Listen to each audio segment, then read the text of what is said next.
हाय छोटे दोस्तांनो, तुमच्यासाठी आहे ना मी आज अगदी सुंदर गोष्ट घेऊन आली आहे बरं का।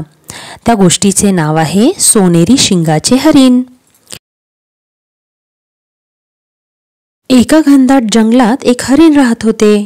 त्या हरणाला सोनेरी शिंगे होती। त्याच्या सोनेरी शिंगाचा खूप गर्व होता, पण तो कधीही आनंदी नसे, कारण त्याला वाटे की आपले पाय खूप काटखुळे व विद्रूप आहेत। जेव्हा तो शिंगाकडे पाही तेव्हा तो खूप खुश असे, पण जेव्हा त्याचे आपल्या पायाकडे लक्ष जाई तेव्हा त्याला खूप राग यायचा। एक दिवस हरिण जंगलातील एका झऱ्यावर पाणी पित होते। पाणी पिता पिता त्याला पाण्यात त्याची सोनेरी शिंगे दिसली।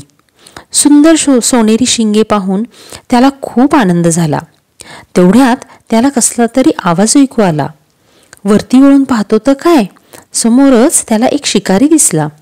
शिकारी त्याच्यावर निशाणा साधत होता। शिकाऱ्याला पाहून हरिण घाबरले आणि जोरजोरात पळायला लागले। शिकारी त्याचा पाठलाग करू लागला। हरणाचे पाय त्याला उत्तम साथ देत होते। या पायांमुळेच तो इतका जोरात पळत होता।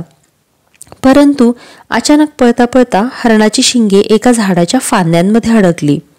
हरिण खूप प्रयत्न करू लागतो, पण शिंगे काही निघत नाहीत। शेवटी शिकारी आला आणि हरणाला पकडून घेऊन गेला। हरणाला रडायला येत होते आणि तो स्वतःशीच पुटपुटला, अरे माझी सुंदर शिंगेच माझ्यासाठी आज संकट बनली, त्यांच्यामुळे शिकाऱ्याने आज मला पकडले। तर मुलांनो, या गोष्टीमधून आपण काय बरे शिकलो? तर फक्त सौंदर्य सर्व काही नसते, कुठल्याही गोष्टींचे गुणदोष पण पारखलेच पाहिजेत। म्हणजे काय, तर एखादी गोष्ट सुंदर असेलच तर ती छानच असेल असं काही नाही, त्याच्यातले गुणही तेवढेच महत्त्वाचे आहेत। तर मुलांनो, आजची ही गोष्ट सोनेरी शिंगाचे हरिण ही तुम्हाला कशी वाटली? आवडली ना? आवडली असेल तर या व्हिडिओला एक लाईक नक्की करा। चला तर मग पुन्हा भेटूयात एका नवीन गोष्टीसोबत। बाय।